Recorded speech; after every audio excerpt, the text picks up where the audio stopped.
Well, so many of our neighbors out there dealing with damage today from the flooding, from the strong winds, a day after severe storms just hammered the Charlotte area. Tonight, the National Weather Service has confirmed at least one tornado touched down in our area. It hit in Pineville and Matthews, taking down a tree that crushed this daycare center. Now, the owner and her husband saw the weather warnings coming in, and they got the children out of the room they were in just a few seconds before this huge tree came crashing down where those kids would have been moments before. Channel 9's Tina Terry is live tonight. She spoke to the owner of that daycare and the parents of a child, all of them just so thankful. This could have been so bad, Tina.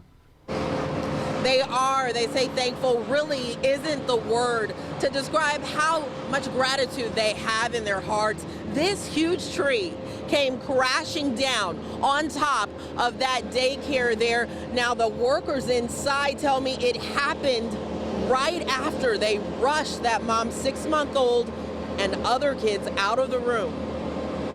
It was pure panic. I knew she was okay, but it's a primal fear of your child, something happening to them. So that's how Lauren Schultz reacted when she learned this tree fell down on top of her baby girl's daycare. Had no concept of how close it came until I got there. Her 6-month-old named Abigail and 2 other babies were asleep inside this room when that tornado roared through Matthews yesterday. 2 other babies were in the back of the house. I thought it was going to be a normal day. But daycare owner Sherry Wellman saw an alert about the tornado on TV. So I really didn't think anything of it until they literally came up with, Providence High School at 12:24.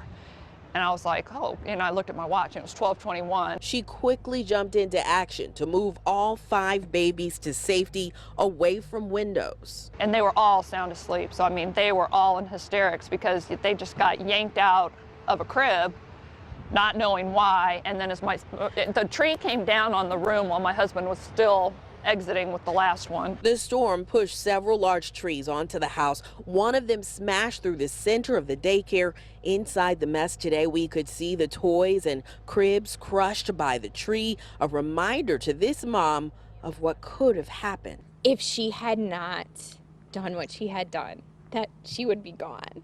We wouldn't have a daughter to come home to at the end of the day. I'm eternally grateful. We're eternally grateful for her because she saved our daughter's life. Yeah, and you can see the crews are out here right now taking that tree, tearing it apart, removing it from the house. The daycare owner is out of work. Her husband is as well, and that is because his tools, which are located in the back of the house that he uses to do land care work, were destroyed in all of this. They have started a GoFundMe page in order to make some ends meet during this entire process. Back to you guys at the desk.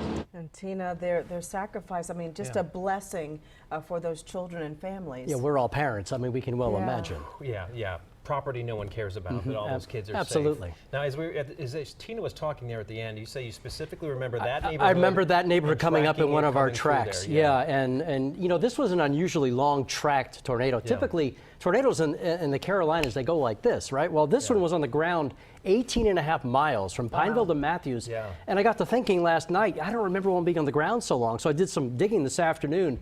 That is the longest tracked tornado in Mecklenburg County since 1994. So that was a few years before I got here.